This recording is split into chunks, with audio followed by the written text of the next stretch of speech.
Produced by Victoire. Victoire gives a special thanks to the EWF, Empire Wrestling Federation, and Mr. Jesse Hernandez, as well as SoCal Wrestling TV. Find the app on Roku. Hello, everybody, and welcome back to another episode of Power and Glory, the podcast. You want to discover the power of truth in professional wrestling? Then look no further, because you have found it. I'm your co-host, Emir, along with my co-host, one of my co-hosts, Mr. Paul Roma. Thank you, sir. Happy to be here. Yep, as always, happy to receive you, happy to be here with you. My partner in justice, Paul Roma. As you can see, Mario has not quite joined us yet. He's running late. He's got a lot of fans tracking him down for autographs, all that kind of good stuff. So he's held up right now, but he will be joining us today.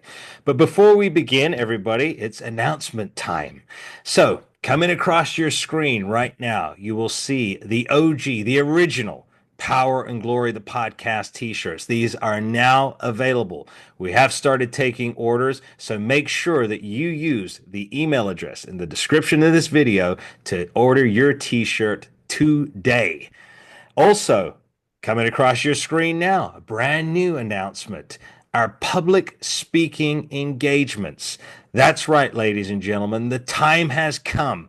You've been asking for it. We're going to give it to you. If you've got a corporate event, business event, if you own a wrestling school, if you're a school, if you want people to come and give you motivational speaking, advice about professional wrestling or our business experiences, all of us have a plethora of experience, and we'd love to share that with each and every one of you. But now we begin the show. So, Paul, what do we ask of our fans before we begin? Listen, they should know this by now. But if they don't, let's hit that subscribe button, people. Mm-hmm. That's right. That's what we get from you. That's what we expect from you. And we appreciate it from you.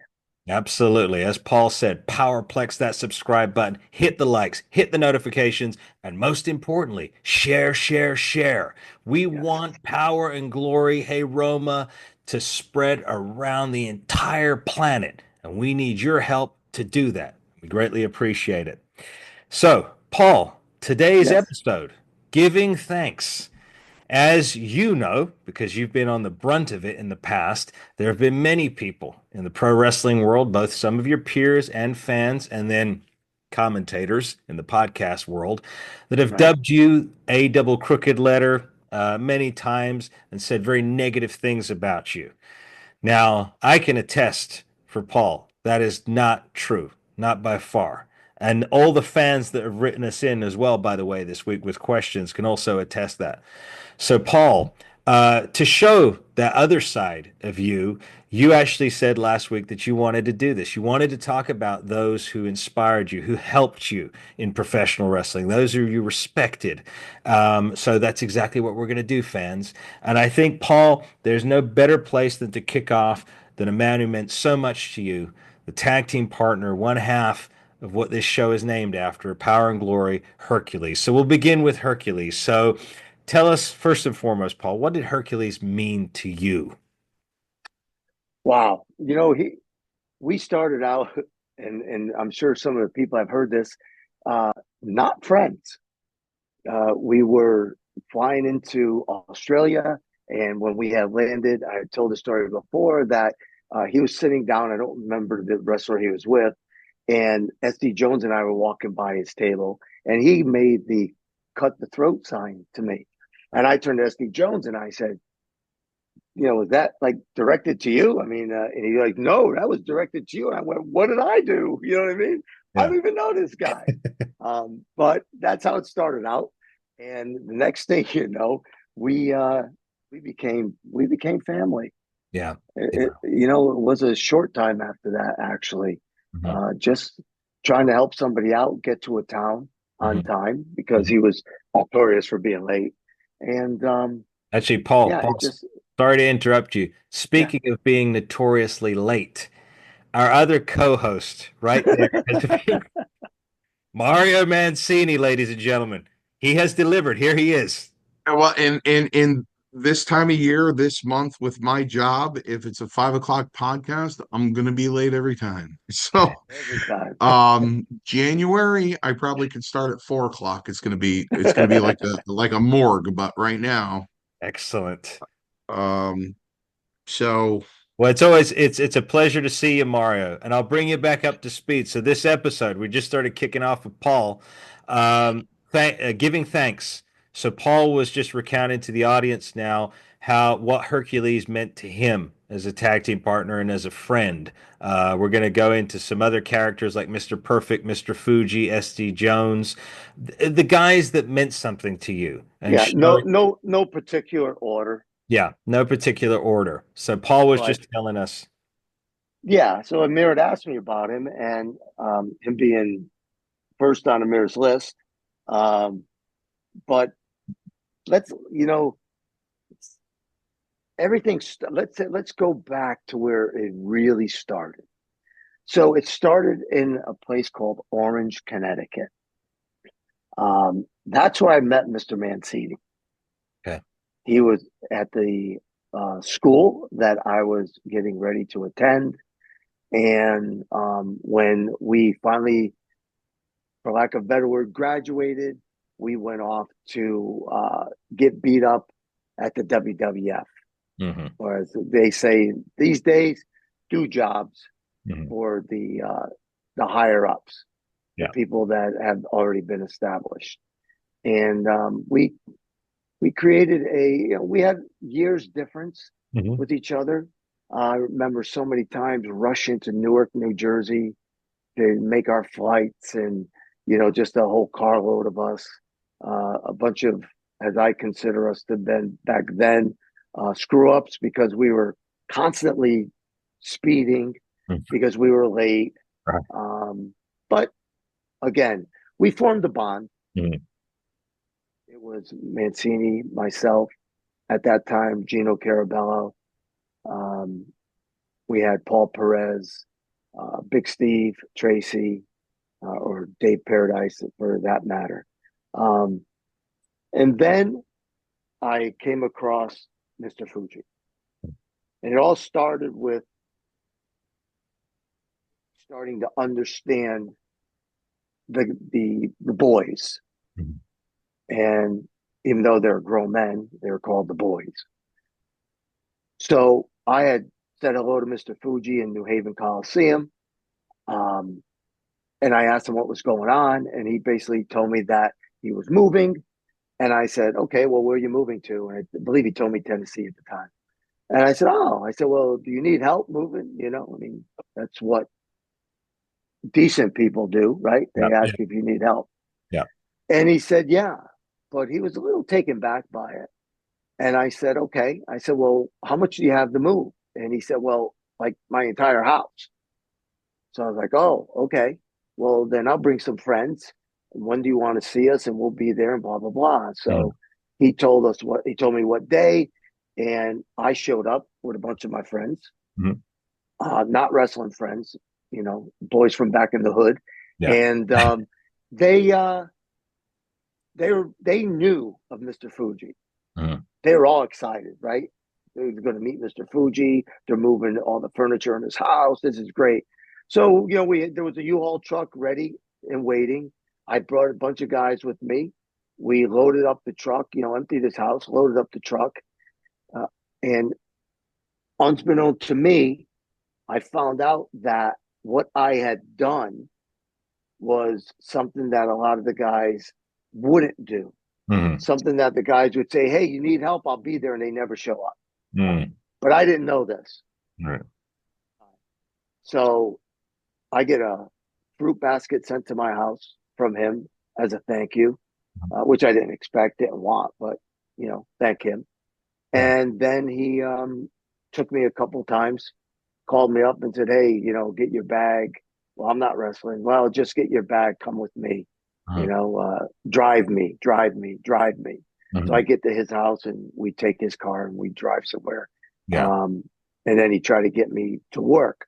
So again, that was, I guess, kind of like a bond Hmm. between him and I. And then as time went on, it was, a shot with the Young Stallions, Jimmy Powers, and then after that fell apart. Uh, I came up with Power and Glory, and that's when Hercules stepped into the picture. Right. I was getting him to towns on time, even though I was a good guy. He was a bad guy. They didn't like that, but because we were keeping it so quiet, it was okay with the office Yeah. that we were traveling together. Now, And then I would sparingly see Mancini at the TV tapings, right. I was going to or if ask. I was close to home. Yeah, I was going to ask. So, Mario, did you become friends with Mr. Fuji as well?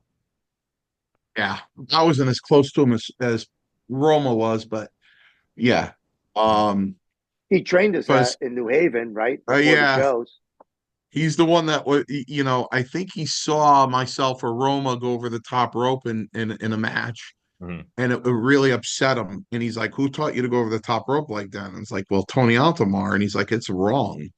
And he was there just teaching Roma and I how to go through the middle and over the top. Um, and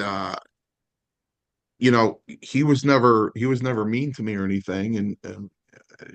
But yeah, Fuji helped me. Mhm. Not as much as SD, but Fuji helped me. And what was the Right. age difference between all of you? How much older was Mr. Fuji than the two of you?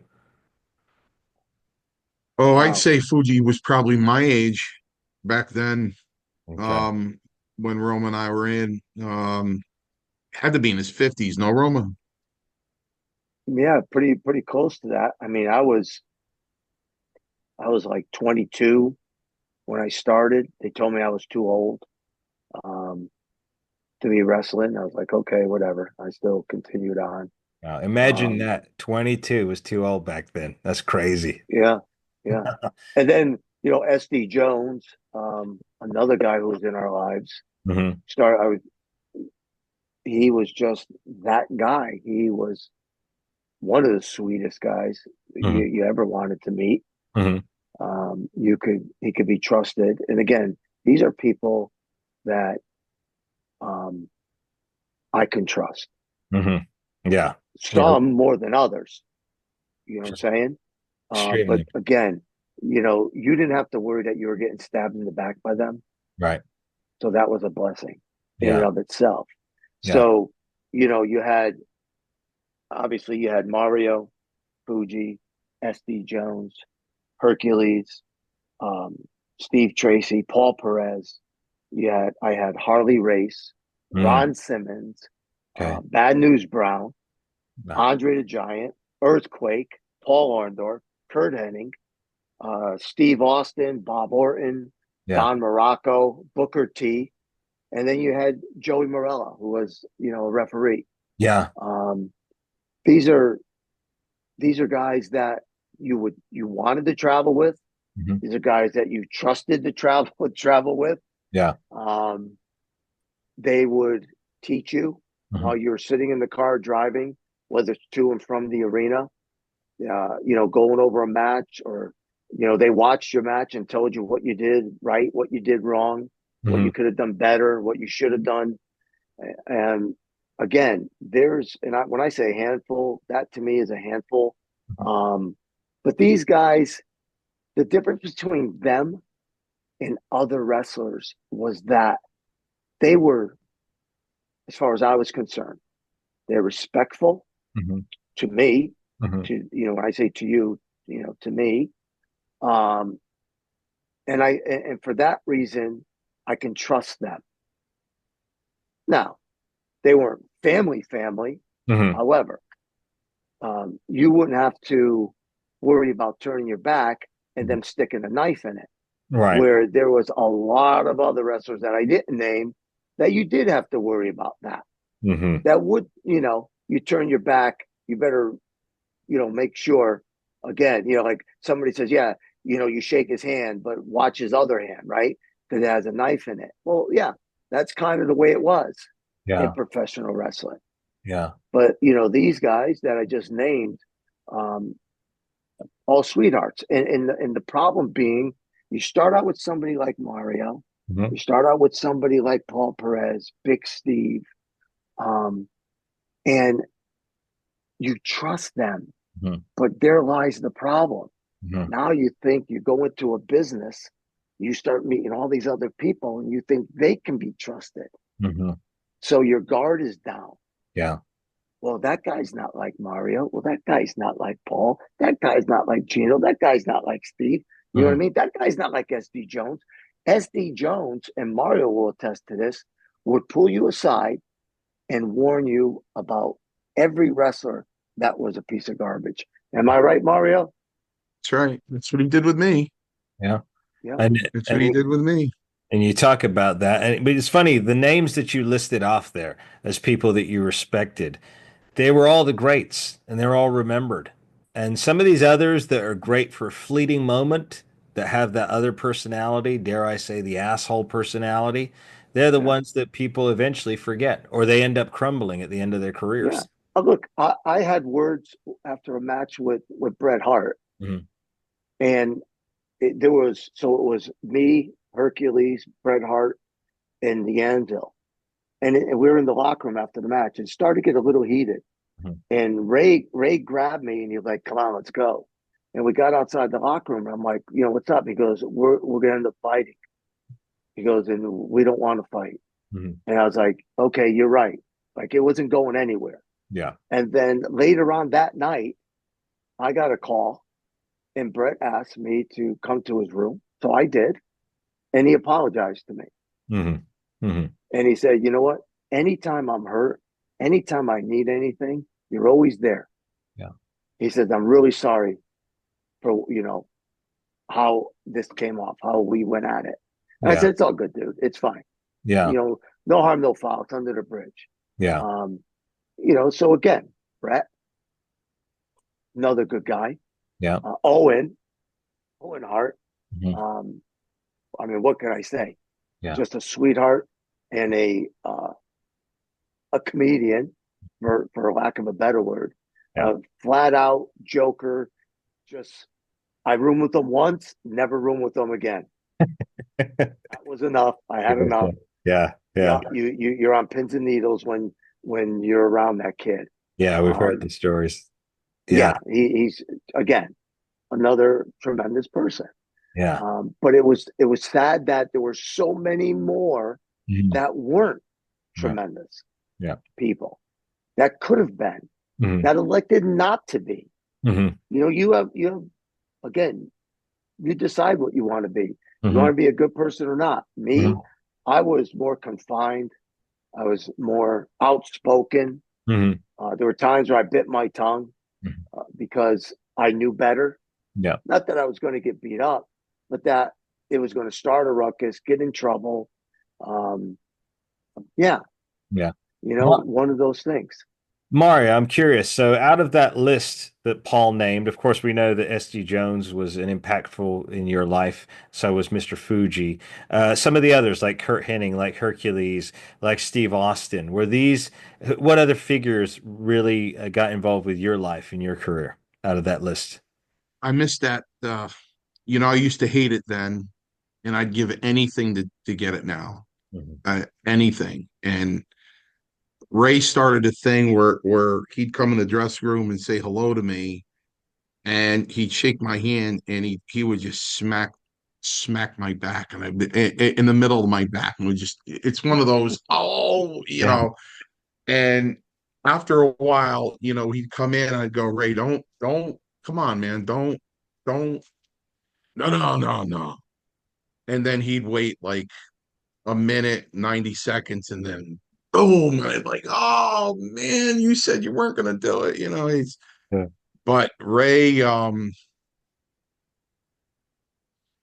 was a good dude, man. He made me laugh. Like I remember there was an argument in the dressing room, and he's like, what do you care? What do you care, Herc? You're making like 9 grand a week. That's a lie. That's a lie. I never made a nickel over 7,000 a week. Yeah. A lot of money back then, man. A lot of money. Dude. It's just, which is funny because when you see Hercules, you don't think of him as a comedian at all. Oh, Yeah, you have no idea. he listen, he'd like to sing in the dressing room. Oh yeah. You know, he's the kind of guy if you were close to him, man, he would talk to you and he would tell you about stuff that was bothering him. You know what I mean?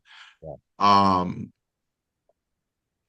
SD Jones, I mean, he's the one that plucked me. He's like, I was there, my clothes were getting wet in the back of the dressing room at Poughkeepsie outside the shower. Guys were talking pig Latin, calling me a mark, and he was the one that said, "Hey, we were going somewhere in Pennsylvania," and he was the one that said, "Hey, are you going there?" And I'm like, "Yeah." He goes, "Why don't you meet me off of Bartow Avenue? There's a huge Shell station off that exit, and park your car at my house and jump in the car with me."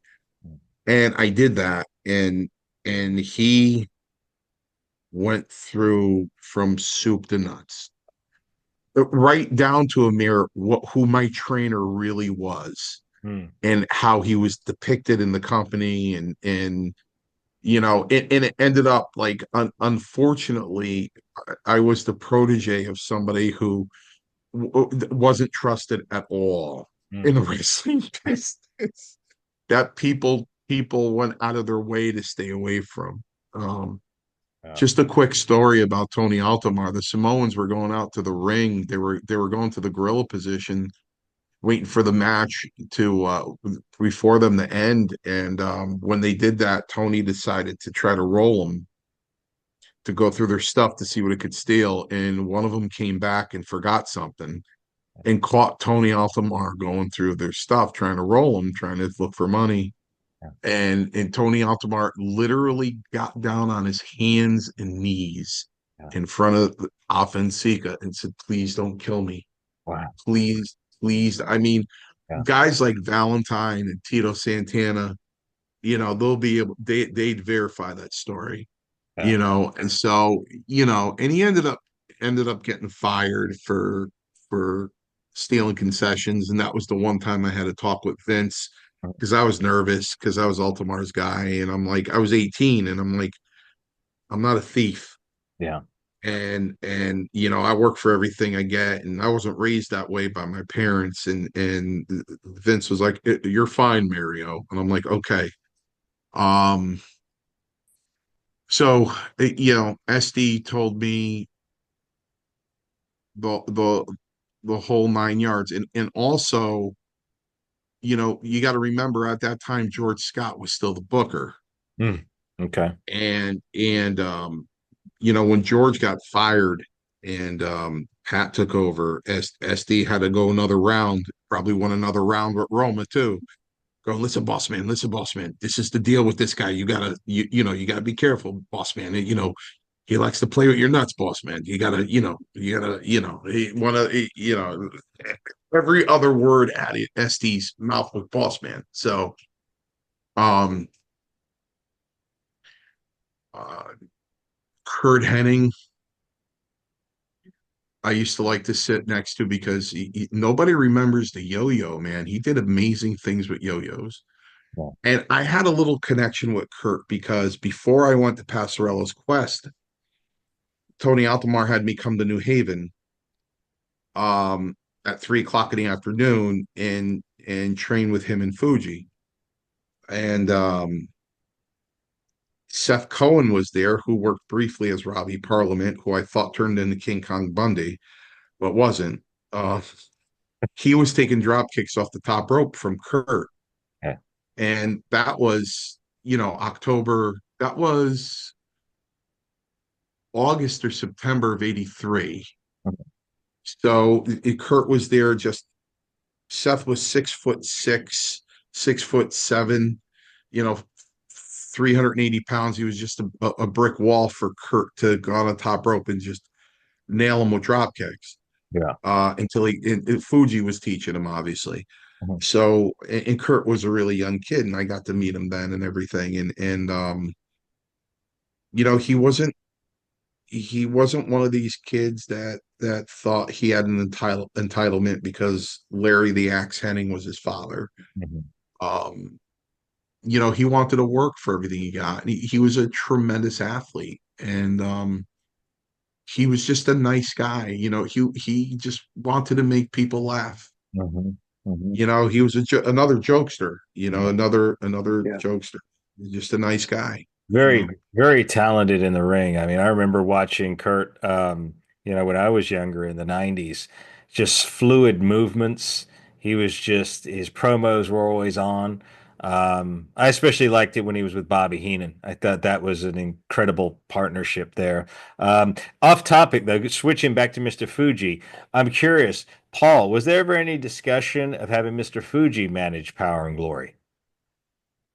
Well, it stood to reason it was either him or Heenan because they managed, he managed Hercules, right? Bobby Heenan. Yeah. But they didn't, Vince and Pat didn't take too kindly to Power and Glory Mhm. because they didn't create Power and Glory. Right. So they didn't take too kindly to it. So they had sent us out to the ring without a manager. Mhm. And this was before SummerSlam. So they sent us out to a ring and we beat up some good guys because we wanted to be bad guys. And they cheered. The fans cheered us. So Vince says, "Oh, that didn't work." So then he sent out two more good guys that were more well known Mhm. as good guys, and we beat them up. Mhm. And that didn't work. They cheered us some more. Yeah. So then he said, "Okay," and he gave us some music to go out to. He said, "All right, kill the music. We're not going to use that." Um, Good guy, better good guys. Still didn't work. All right, let's give you Slick. Hmm. So we're like, okay. So Hmm. we went out with Slick and they still cheered us. Yeah. Yeah. So now he said, well, this isn't working. Hmm. So I have to think of something else. And what he ended up thinking of was the angle between where the Rockers come out.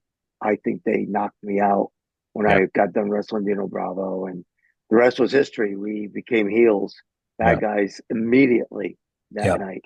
Yeah. Yeah. I remember that. It's actually in our opening theme music video, actually. It's the opening I where you clobber. I think you hit Marty. I think Marty's the first one to go think it down. was the first one I hit. Yeah, to go Yeah. down. Um, Yeah. Mario, I was telling Paul we got quite a few questions that have come in from fans this week. And one fan did want to know because you have gone against one of the greatest phenoms of professional wrestling history, The Undertaker. So I am switching gears. I'm bouncing around a little bit here. So Mario, this question comes from Brett out here in beautiful California. And Brett wants to know what was it like wrestling The Undertaker? Every time somebody asks me about that night or that match, I wanna put together this fantastic story of a birth of this, guy who lasted 30 years, one of the biggest superstars in pro wrestling history. And I want to really put some romance into it. It was just matter of fact. Hmm. I looked up at the board, I looked at my second dad, and I went, "Hey, Chief, hey, Chief." And he went, "What, Mr. Mancini?" I go, "Who's the Undertaker?" I was looking for Val and Sal Puccio. I go, "Who's the Undertaker?" I got guys out of the wrestling school. They're the Undertakers. They're a tag team. I go, "Who's the Undertaker?" He goes, "That guy over there." I go, "What's that guy like? 7 feet tall?" He goes, "I don't know." I go, "What's his first name?" He goes, "Mark." I said, "Okay." So I walked over there, cocky, Yeah. Yeah. and I said, because I was in shape. That was the same night I worked Well, with you were a veteran, considered Yeah. you were. a veteran Yeah. in shape. That was Yeah. the same night I did a dark match with Playboy Buddy Rhodes for, I don't know, 8 minutes. Okay. My longest TV match ever. I slammed a 317-pound guy. Um, so I walked up to him and I said, "Mark," and he looked and he said, "Yeah." I said, "I'm Mario Mancini. I'm working with you tonight." He said, "Oh, okay." I said, "What's your finish?" He goes, the tombstone. I go, what's that? He goes, it's the reverse pile driver. I said, oh, I've taken many of those from Don Morocco. He didn't like that. Hmm. But I did. I've taken many from the monster, that reverse pile driver. Yeah. I said, anything particular that you want? I said, I'm just going to go out there and bump and sell for you, Mhm. He goes, well, at one point, I'm going to walk the top rope. And I looked up at him. I go, you're going to walk the top rope like a tightrope? And he said, yeah. He said, the only thing, Mario, is I'm going to have your arm, you have to keep your elbow locked out. He goes, listen, if your elbow collapses, I fall off the top rope. That's not a good thing. I go, yeah, that's not going to happen. He kind of heard the conversation. He came over and he looked at him and he said, listen, I put you with him for a reason. You don't have to worry about anything. And he said, oh, okay. And he goes, how long have you been here? I go, 6 years. You're good.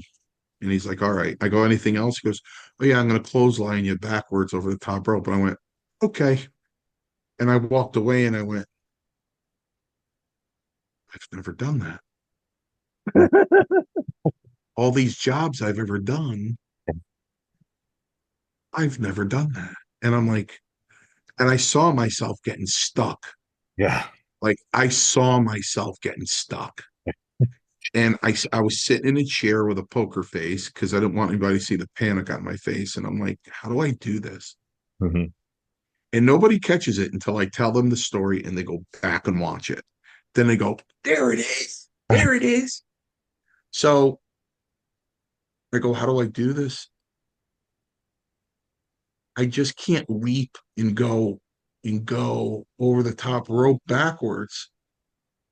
I can't drop kick. I can't leapfrog. What makes me think I'm going to do that? But if the top rope was level with my waist, I'll go right over.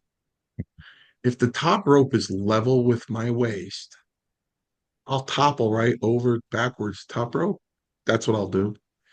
So he chokes me, puts me against the ropes. The ref goes to break it. He looks and takes a couple steps toward the ref Mhm. to intimidate him.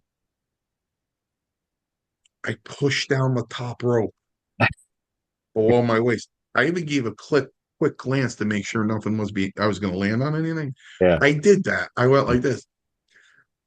And then he came back with the clothesline and I went perfectly over the top rope backwards. So, then the match was over and I went back. He said, thank you very much. I said, you're welcome.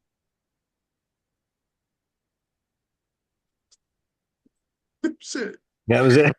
And the next 2 years I was there, I'd go in there and I'd say hello to him and everything. Hey, how you doing? He'd go, hey, how you? Because, Yeah.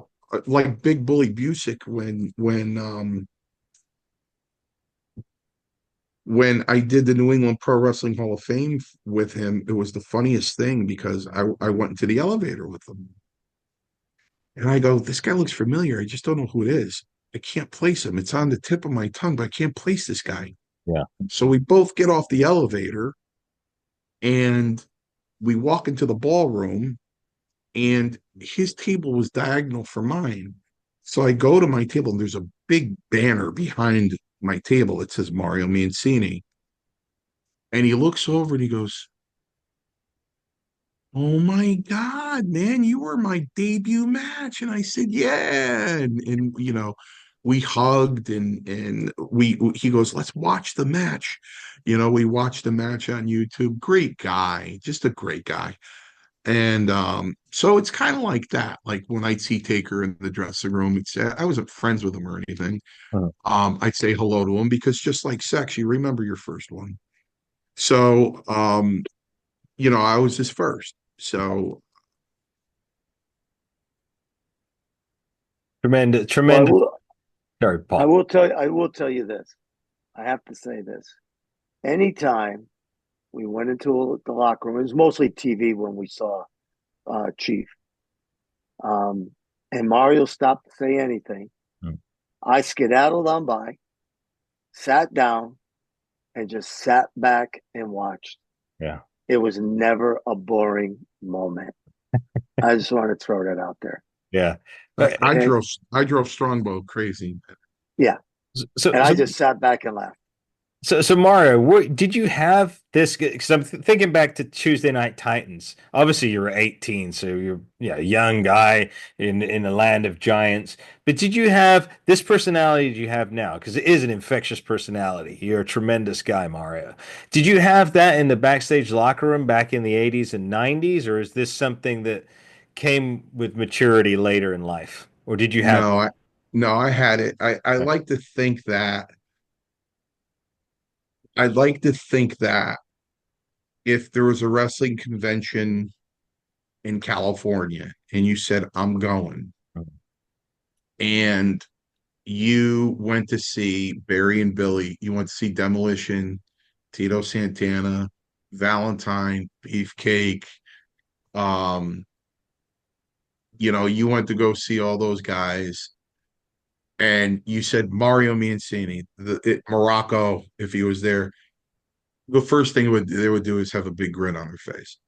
Yeah. You know what I mean? Because that's what I left them with. You know what I mean? And that was important to me. It's important to me in life. I was just having a conversation with somebody, a very serious conversation, um, with somebody, um, working out an issue. And I said, listen, I don't give a damn about money. I really don't care. I've walked up to a lot of boxes in my life. And I go, I want to be remembered when they look down at that box and go, "This is a good guy." I don't want anybody to look down and go, "Well, he had a lot of money," or this and I just want to say, you know what? He was a good father and a good friend. You know what I mean? So that's what I try to accomplish in my life. Um, my goal in life is even when I'm gone, you could still feel me love you. You Mhm. know what I mean? That's my goal. And I was having this conversation with this guy, and I brought up the reason why I pause so much because I always have a problem remembering his name, but Steve Jobs. And Steve Jobs was a billionaire. Mhm. You know, he's the reason why we have these things, right? Yeah. So Steve Jobs looks at the doctor and says, but I'm a billionaire. I mean, but can I buy my way out of this pancreatic cancer? And he went, Mm. no, Mm.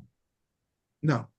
And there's a write up, and there's a myth whether Steve Jobs said it or not, or wrote it or not. It's beautiful whether he did or not. It gives the same message, but you know, it's like, you know, it's like when the guys covered me, and they'd say, "Thank you, brother," and I'd say, "It was my pleasure."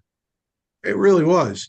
If you watch it on YouTube, it's like when DiBiase gave me turnbuckle. I'm sure he was thinking about following in with something, maybe a clothesline or whatever, maybe an elbow. He Mm. had no idea what I was going to do.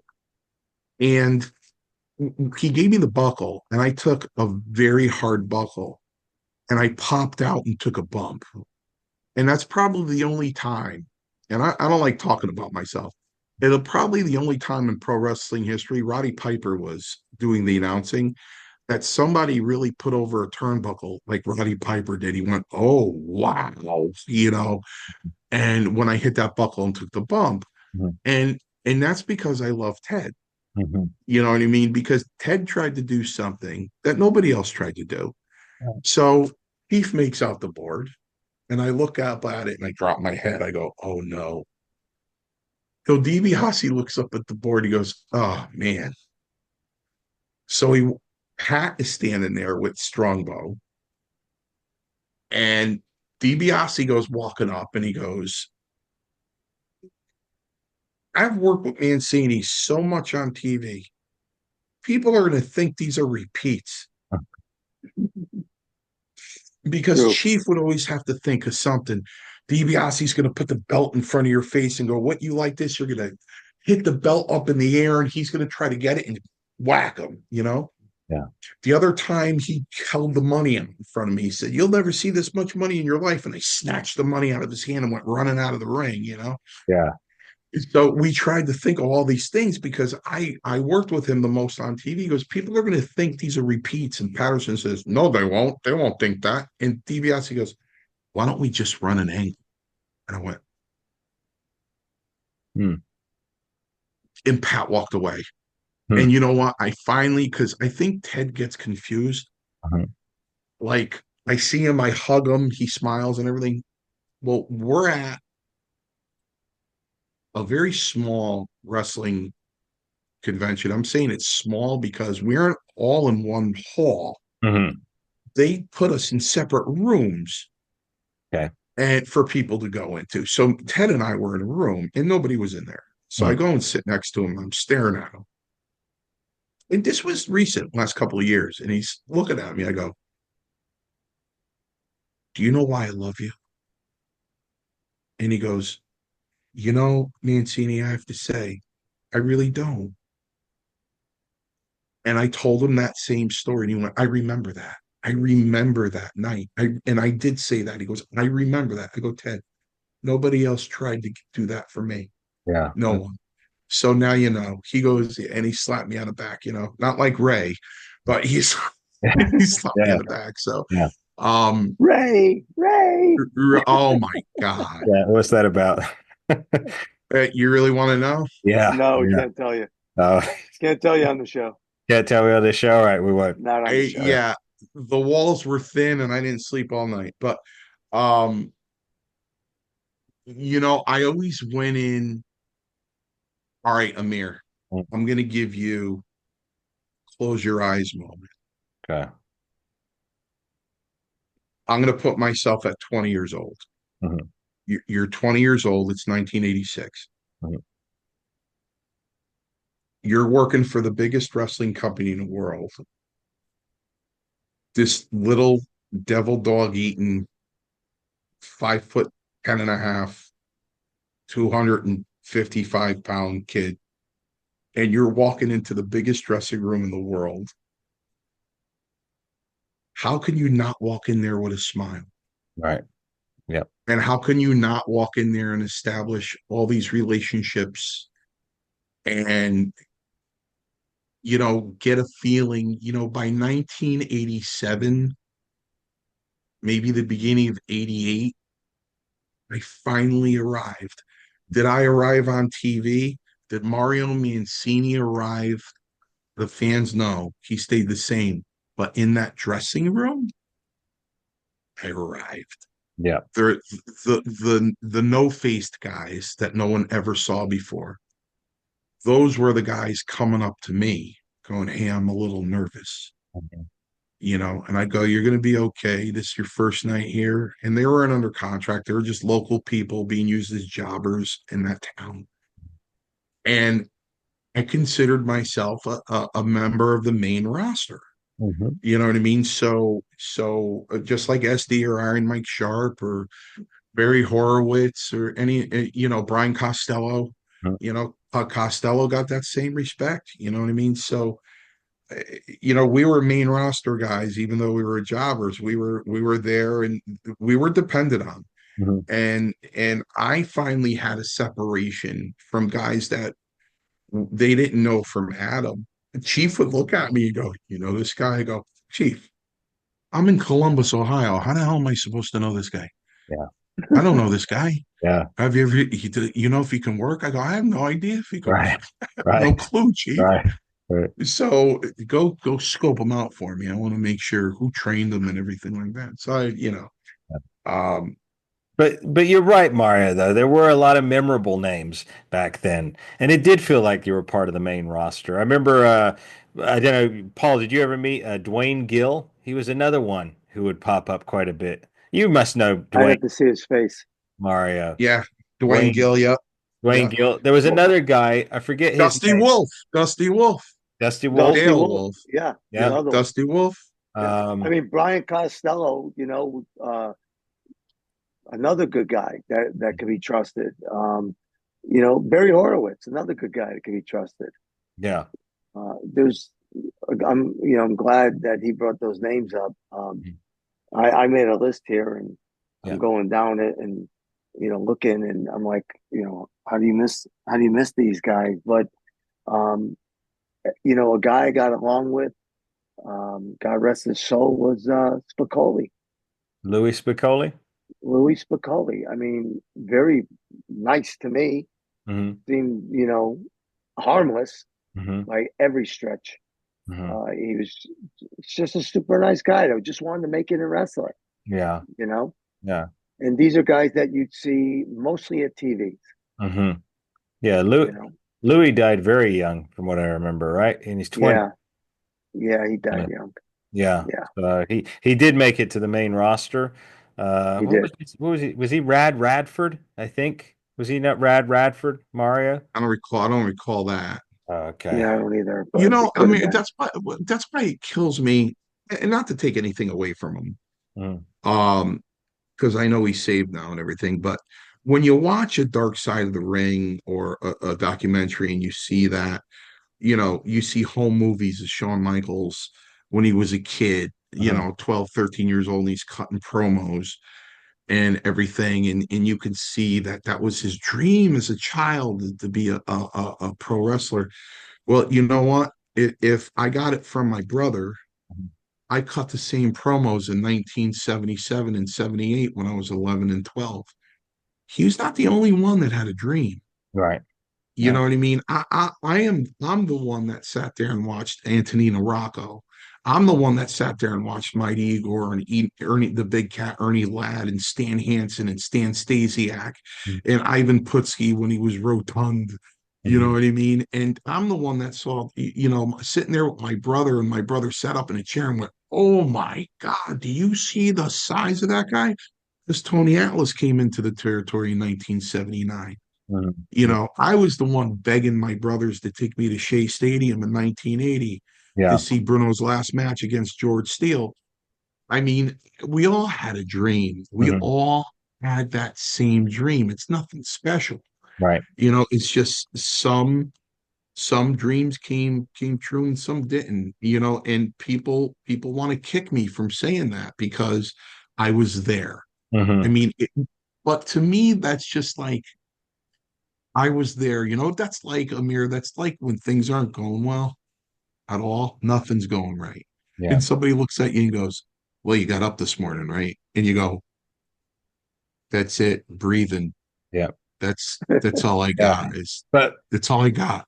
to that point, Mario, the statement delayed but not denied comes to mind. You are still in the business outside of it in a different capacity. But now you're talking. People are getting to hear your story. They're meeting you at these conventions and whatnot. By the way, everybody, remember WrestleCon 2025, Las Vegas, Nevada. Punch your tickets, be there. We're all going to be there, including Jim Powers and Rico Constantino. Just mark that down in your calendar. But you're doing it now.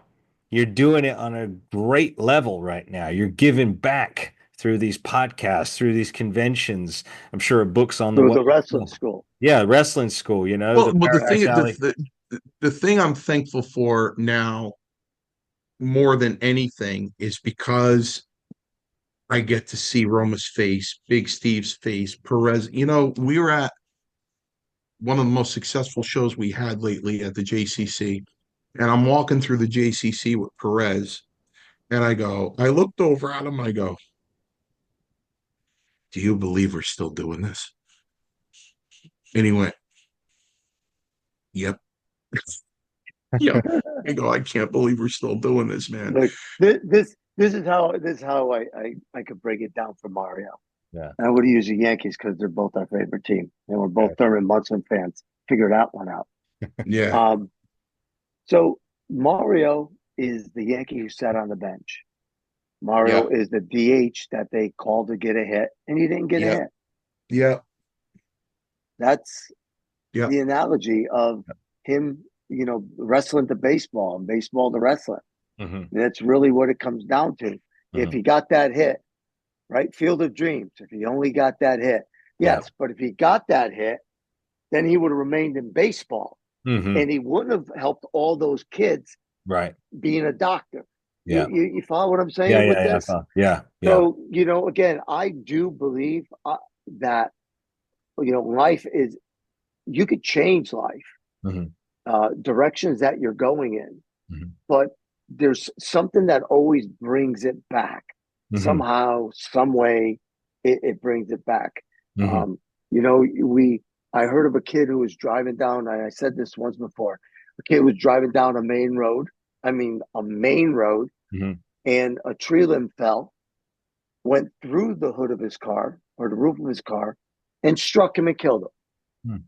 Now, think about that. Mhm. What are the chances, the odds Yeah. have to be beyond astronomical, if there's Mhm. any such thing, Yeah. at that particular moment. Yeah. Had that light been red, had he not pressed on the gas as fast as he did or as slow as he did, Mhm. right? Yeah. I mean, there's so many Yeah. variables, Yeah. but Yeah. he's dead now. Yeah. I mean, so it wasn't. Maybe there was a reason why, right? Mhm. He got to go out there and do that, Yeah. but I don't Yeah. know. I mean, I think of those things all the time. People say, "Well, you didn't get your just reward, Paul." Power and Glory was a phenomenal team. Yeah. The best that was out there, Mhm. and they didn't do anything with you. Mhm. Okay, so what do you want me to do? Mhm. Yeah. However, I did. We did get to go into cancer hospitals, in and of themselves, Mhm. to talk and try and help kids. We had the stage where we could speak to kids and try to set them on that straight road. Yep. So we did what we could do with what we had. Yeah. We did the most of what we could do with what we had. Yeah. And as I told Hercules, the only person that's going to stop us from doing this is God himself. Mhm. Vince doesn't have the power. They could squash us. They could beat us every night. We're bigger than this. Right. You know what I'm saying? When they say no one's bigger than the game, we Mhm. were bigger than that game, Mhm. because that game, he was holding us back, Yeah. Yeah. And and I he couldn't hold us back. right. And it showed he couldn't, because no matter what they did to try and squash Power and Glory, I know as an observer of Power and Glory and all the tag teams in that time, like I said, I remember having conversations with my friends how awesome Power and Glory were, and you were villains. You were not supposed to be liked, but you Right. were. So That's because I never went out there to do a job for him. See, now if they put me with them, yeah. they would have got the heat they needed. Yes, That's right. exactly. That would have been it. They would have been And like, then oh, You you know know no. what? what? I honestly, I I'd always never hear looked the up end at the of it. board. I always looked up at the board. I could never figure it out. I'm like, how can I not be going out there doing a job for these guys? Yeah. You know what I mean? I always looked up at the board waiting, but it never came. Never All right. came. So you guys never actually fought ever in the ring in Oh WWE? no. Oh, Ever? many times. Oh, you Many did. times. Okay. Okay. Yeah, many times. Yeah, Okay. yeah, All right. yeah. All right. I got some quick questions, and then I want to throw it back to Paul because you've got your list. So we got some more questions here. One is actually about Mr. Fuji because I guess our fans have heard us speaking about him in the past. So this question comes from Adrian, and this comes from Arizona, and he asks, "Was Mr. Fuji a martial arts expert?" I mean, this is a simple question, but was he a martial arts expert? To the best of my knowledge, all the years that I've known him, no, No. it Okay. was not. Okay. Because there was some, even I was confused about that as a kid. I always used to think, was he a martial arts expert? Okay. And again, another question comes in actually about Mr. Perfect.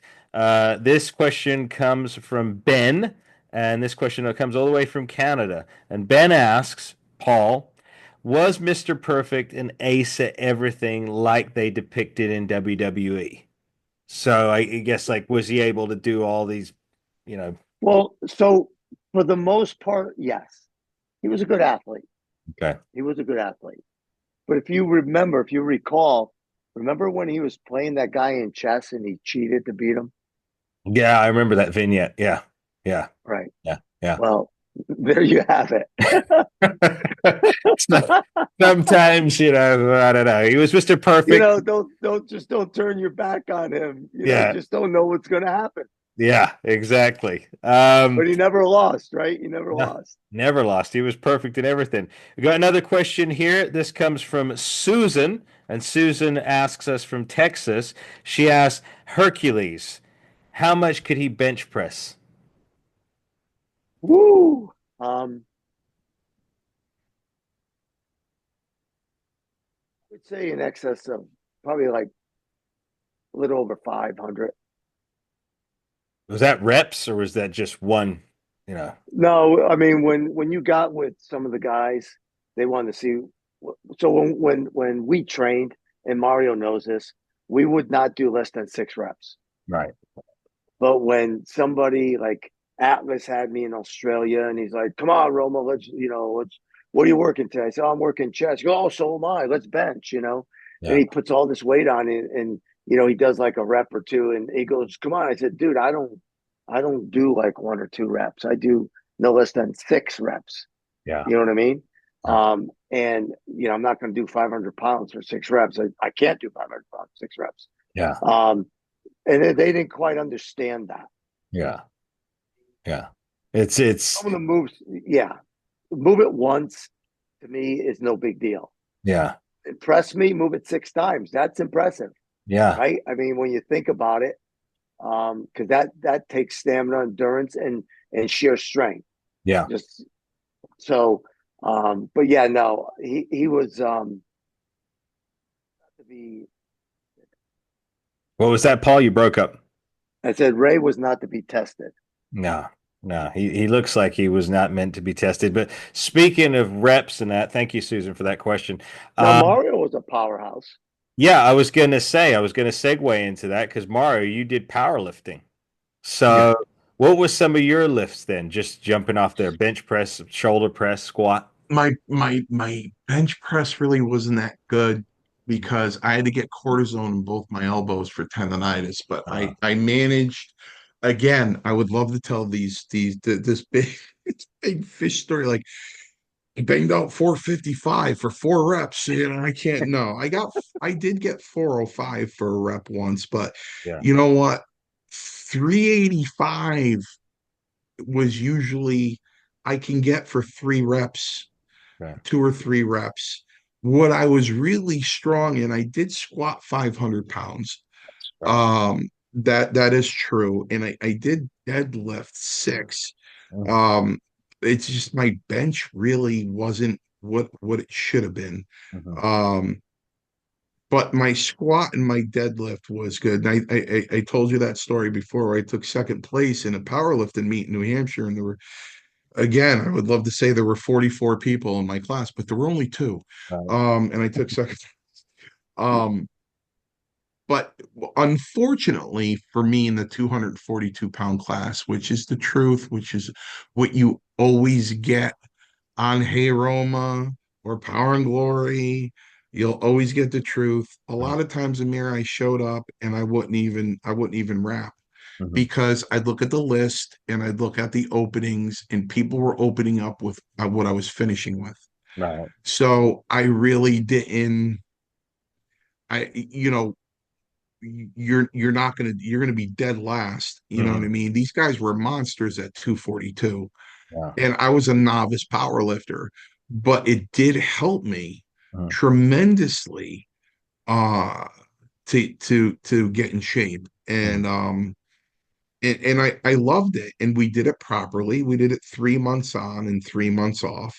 mhm, Um, we did reps for 3 months, then we'd go, which is called in season, and then we'd start powerlifting for 3 months. mhm. So I enjoyed it. Am I paying a price for it now? Yeah, yeah. That's a lot of pressure on the joints. You know Yeah. what I mean? And, I think about the weight that I used to press and everything. But the leg presses, well, up until a few years, even with Roma and I in the gym, we were crushing those leg presses, man. Yeah. And that's no 3-inch movement, man. Mhm. you break that parallel, push that sled up. We were banging those out, man. Yeah. Yeah. Yeah. Um, But again, with 6 reps, you're decreasing the chances of getting hurt because you're doing, you have to do 6 reps. Yeah. It's not like, okay, try to get as many. No, it's here, we're going to do 6 or we're going to do 10. And you have to get that amount. You can't fail. There Right. is no failing. You Right. can't get the 5 and go, no, I can't get this. Wrong. Right. Put on the weight that you know you can get and then judge from there how much more you're going to go up in weight, but Yeah. make sure that you get it. Yeah. And that's just the way that you're going to make sure you're not going to get injuries. And Yeah. especially at this day and age, in our ages, Mhm. injury is just waiting Mhm. around the corner. Yeah. But You know, speaking of that, Paul, I mean, I can attest, ladies and gentlemen, Paul got me on a new workout regime. About 4 weeks ago, I started it. It's working tremendously well. But what a I'm not gonna, shock! What a shock! what a shock, Mario. But and I tell you, it's not going to be revealed what I'm doing, not this week, but next week. Because next week we've got our special coming up with Jim Powers, all this team you see here, Rico, and potentially still waiting on Chris's response, Chris the Masterpiece Masters from WWE. So we're going to have a real good conversation about weight training, nutrition, the real way to do it. Like Paul said, and I want to just throw that out there again. If you can't do 6 reps with something, you're pretty much out of control. Doing 1 rep is you're going to blow something out eventually because that's you going beyond your limitations.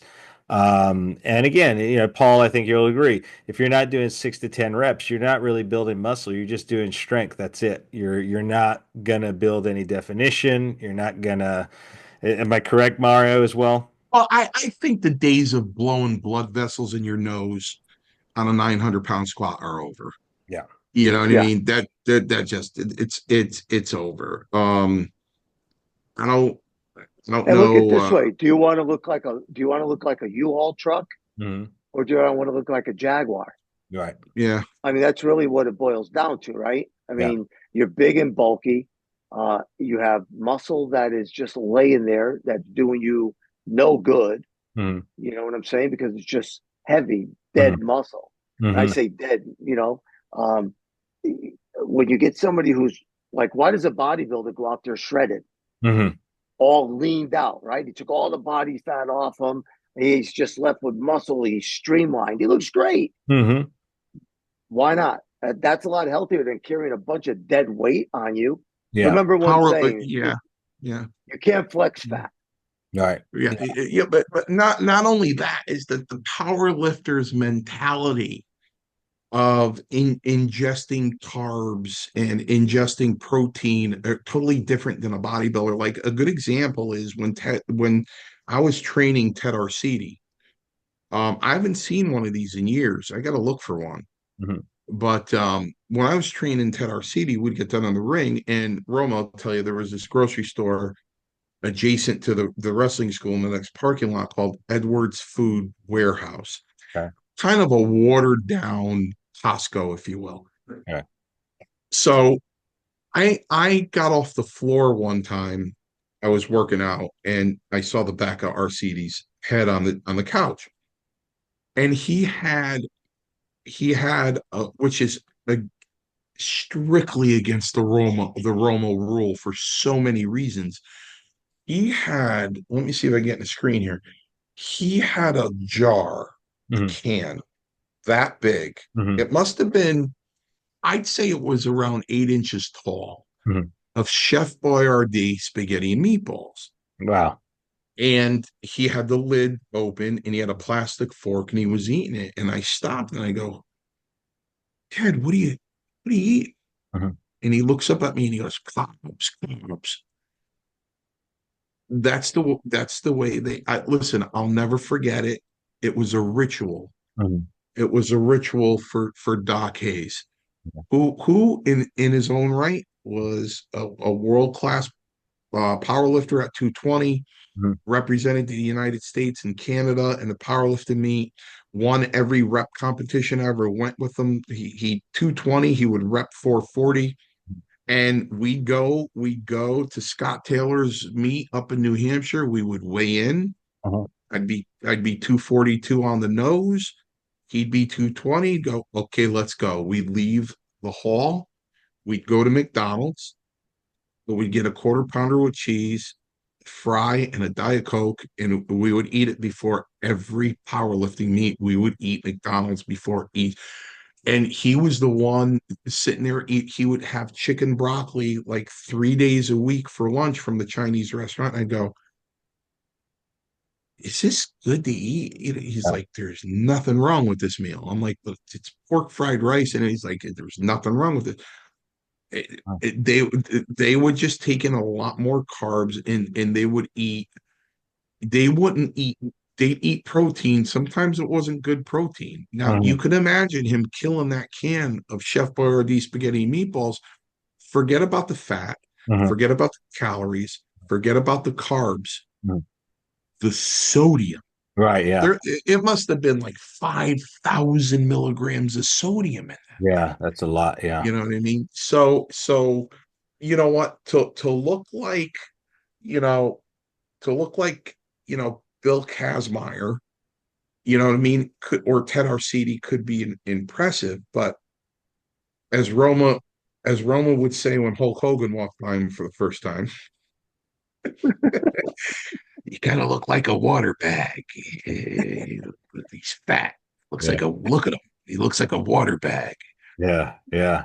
I mean, there's that fine line, right? It's like you were telling me, Paul.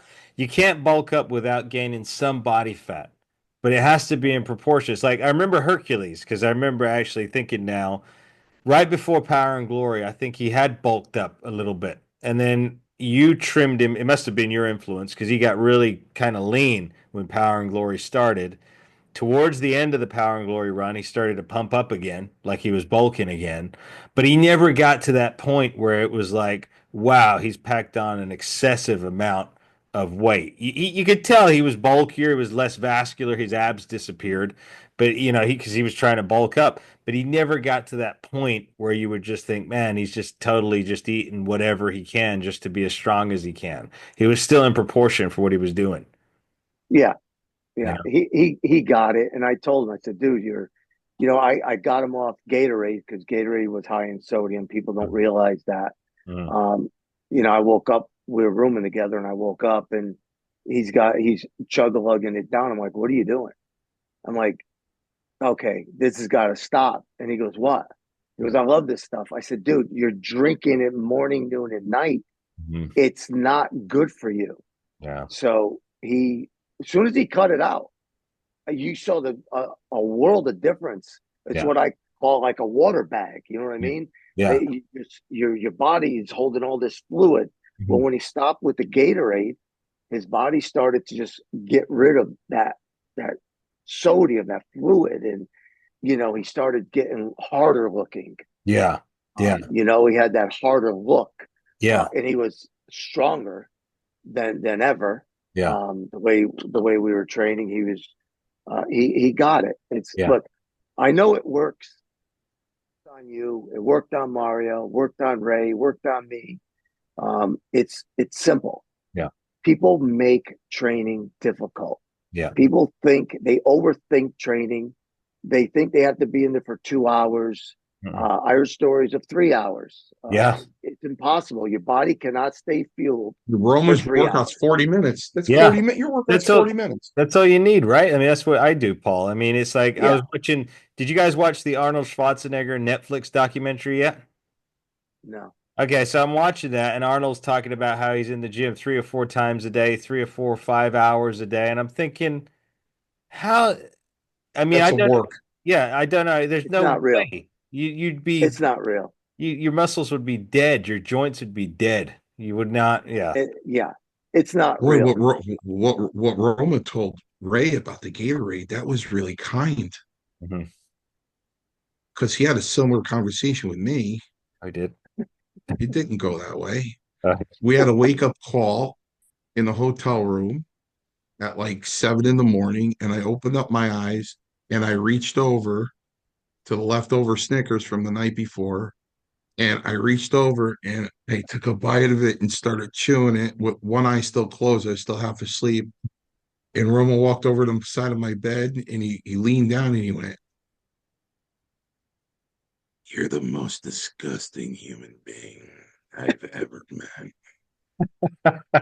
You're not even up yet and you're eating a Oh. Snickers bar." Well, you I was know, a terrible person. What can I tell you? No, in fact, you know what he was doing to uh, me? He was doing exactly what he did to Ray. He was trying to help me. That's what yeah, he was trying to do. He's yeah. trying to help me. Sheesh, man. Oh my gosh. Paul, I saw. Sorry to stop that, but Paul, I saw you took in some notes, and I'm keeping our eye on our clock here. Did you have some notes, some other things you wanted to bring up and discuss? No, no. I went down the list. We spoke about a few people. I let me just a quick story. I was out with Ron Simmons, and he needed a ride. Um, and we went to this restaurant, and Ron was there, and he goes, "Hey, how'd you get here?" And I said, "Oh, I took my car. I rented a car, and I had a little Fiero. Remember the little Fieros? My sister You had remember the one. Fiero? Yeah. Yeah. Yeah. So it's basically it's a two-seater. Hmm. Biggest people, it's a two-seater. So it was Ron, myself. I was driving, and then I forget who the other person was. Big guy. Damn, I can't remember his name. And he goes, "Well, can you give us a ride?" And I went, "I don't think you guys are going to fit." And we did. He laid across Ron's lap. Can't think of who it was. Yeah. And I drove them. Uh, it was worse than a clown car. Yeah. It really was worse than a clown car. I Yeah. mean, you think about a Fiero, it's like the size of it's probably smaller than a little Volkswagen. Remember the little Yeah. Beetles? Yeah. Yeah. Tiny little cars, like Oh, a it's smaller European than, car, right? It's like a European car. yeah, Yeah. yeah. Yeah. And they got out, and it was just these guys. I was saying these guys they got to know who you were, Hmm. and it was those guys that respected you. Hmm. It was those guys that trusted you, and you trusted them. I Hmm. didn't have to worry about Harley Race. All right. If he wanted something, if he wanted to borrow money from me, I knew I was going to get it back. Yeah. Ron Simmons, same thing. It didn't matter. Hmm. Not that he would, Bad News Brown, but if it came up, even Bret Hart, if it came up, Hmm. um, Brian Costello, another person, you know, these guys that I went down this list are super nice guys. Hmm. When I do see them, or when some of them are still alive, they're the same. Yeah. They haven't changed in all these years. They haven't changed, Oh, and I think that's a beautiful thing. yeah. You I, know, I agree with you you. know. On the flip side, you're going to run into some of these guys that haven't changed, and there lies the problem. Mm-hmm. Seeing the error of their ways, or they're still conning people. Hmm. Hmm. They're still trying to, as we call it, get over on people. How Yeah. can I how could I beat this person out of that? Like if you come up to me, as a fan, and you say, "Hey, can I get an autograph? How much is your autograph?" Mm. Oh, it's $100. Oh, I don't have $100. Okay, I have 20 bucks on me. Fine, or here it is for free. Mhm. You know what I'm saying? Yeah. It's just they don't do that. Yeah. Yeah. Just about I got to get over. It doesn't work for me. That attitude doesn't work for me. All right, I sign. No, you can't ask me a question. Get away from me. Right. That's a lot of their attitudes. Mario and I stand there and we'll talk to people. Yeah. Amir, You know, Amir, you're going to witness the most class you've ever witnessed at a wrestling convention because I am telling you right now, somebody will go up to Roma for an autograph Mm. and they'll sign their autograph, say at 11 a.m. Mm. You'll look over at there 11:25. That same guy still there as he signed another autographs. And Roma will be going, no, wait a minute, let me tell you this. Yeah. And the guy will be standing on the side while Roma's signing other autographs. He will talk and talk and talk to them. And you see it on these comments of the podcast. Yeah. Met Paul Roma, what a great guy. I've seen comments, met Paul Roma, man, what a conversation I had with him. Mhm. And met Paul, he couldn't be nicer. You see him all over the place because Roma really does enjoy it. Yeah. And he really does appreciate the fans. Whereas I charge around $75 for my autograph, 100 for a combo. Right. And I have a sign on my table that said, "Will not talk to you more than 3 minutes." Wow. So it's more like Bye. this. Yeah. Amir, my first one was 2013 Yeah. at the New England Pro Wrestling Hall of Fame, Uh-huh. and my first wrestling convention. And I go, I don't know what to do here. So I had the one 8x10, about 50 copies of just one 8x10. Yeah. And I sat at the table, and the people were like, I haven't seen you in years. Oh my God, I've never seen you at a wrestling convention. Can I get your autograph? I go, yeah. They go, how much? I went, $5. Oh, okay, here you go. And I signed it, and they walked away, and I'm like this. He paid me $5. Yeah. Yeah. They paid me $5 for my autograph. Oh my God. Yeah. And then I'm like, wow, I got like $65 here. And then I met Scott Wilder, and he goes, oh, by the way, I want you in my stable, So anyway, those years you did the New England Pro Wrestling Hall of Fame, he goes, how much did you charge for an autograph? I go, $5. He goes, what? I Yeah. went nuts. He goes, no. I go, nobody's going to pay $20. Are you out of your mind? Nobody's going to pay that. Nobody's going to pay 20 bucks. I was wrong, Mhm. but Yeah, but see, he'll talk. Mario will talk to people. Mhm. I get He'll a give kick out them of the them. time of day. Yeah. Yeah. And we understand them. You're a fan. You watch if you watch us back then, which most of them said that they did. Mhm. We appreciated that. Mhm. Oh, man, Well, listen, you'll run it into a blows. lot of wrestlers that won't. Mhm. They'll No, they'll sign an autograph listen, and they'll say, "Hey, you got to move on." Yeah, yeah. I've that, I've encountered I've encountered that myself. Certain wrestlers that I've met who, sometimes you say, don't meet your heroes when Right. you're growing up because, and I can't believe that. For me personally, now I'm in the business and I get to interact with the fans too. Speaking of which, I want to give a shout out to Matthew Jacobs from Canada, who actually called me this week. He's a fan of our show here, Power and Glory. Had tremendous Right. things to say to us. So thank you, Matthew, and his Thank you, wife. Matthew. Thank you so much for that. We have so many tremendous loyal fans here. But yeah, we wouldn't be anywhere without these people. And no, yeah, we're here to give back.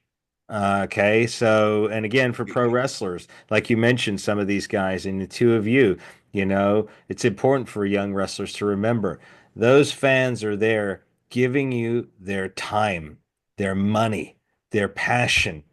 It's not to you to disrespect them and think that you're better than them because if you take them out, you're a nutcase just standing in the middle of the ring entertaining yourself. You're Yeah. not anything. So Yeah. so it's important to remember that. Anyway, you sorry. know, it's Yeah. like my buddy Peter from Florida. I got to be friends with him and his dad. Just a wrestling fan, just popped in on me. I just started talking. I talked to everybody, right? But I in particular got I'm waiting for his text now. What do you have to do this weekend? But he'll say, listen, great Power and Glory show. I really enjoyed it. Hey, Roma. He'll watch every one of them. Yeah. I'll make Roma really laugh right now. Obviously, our tables are always together, Roma and I. And a fan will come up and he'll talk to Roma and he'll talk to me and he'll spend 10 minutes with Roma. He'll spend 10 minutes with me, maybe longer with each of us or us together. Yeah. And he'll shake our hands and go, man, it was really great talking to you guys. Oh, it's great talking to you too. And he'll walk away and I'll look over at Roma and go, Wouldn't drop the 20 though, would he? And Roma went, nope. Well, you know what? Sometimes that happens. Sometimes that happens. But again, gentlemen, the economy hopefully next year will change. We got Yeah. changes in this country, but we'll save that for our other show. Which, by the way, everybody, look out for that coming back next week. Hey, Roma, gentlemen, we'll sort that out when we get off of the line here today. But I think that's a good spot for us to leave it today. We've gone a little bit longer this week. So we'll keep that there. I think a couple of things we deduce from here. We definitely need to do a feature, I think, Paul, on some of those guys you mentioned. You mentioned Steve Austin. I think it'd be Yeah. great to just do one feature episode all about Steve. I mean, because arguably he's one of the most well-known wrestlers, and you put him on your list. So to be able to Yep. dive deeper into his story a little bit more, Steve loves Rome. He loves Rome. you know, He loves him.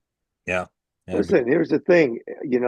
We're only here because our fans are out there subscribing.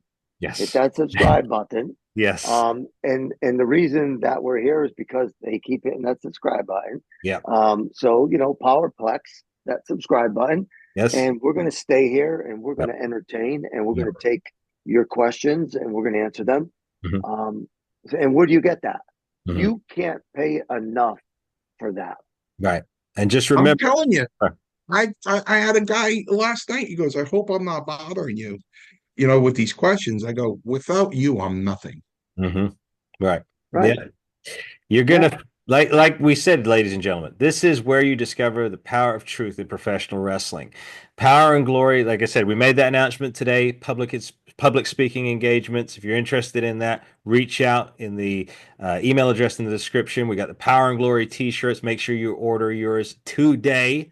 Again, use the email address in the description. Those shirts will also be available at WrestleCon 2025, as well as both of these gentlemen's autographs, photographs, other t-shirts, other merchandise. So we're going to be around, God willing, for a long time, giving you truthful content, entertaining content, content that you can use and apply to your life, whatever that may be in your life.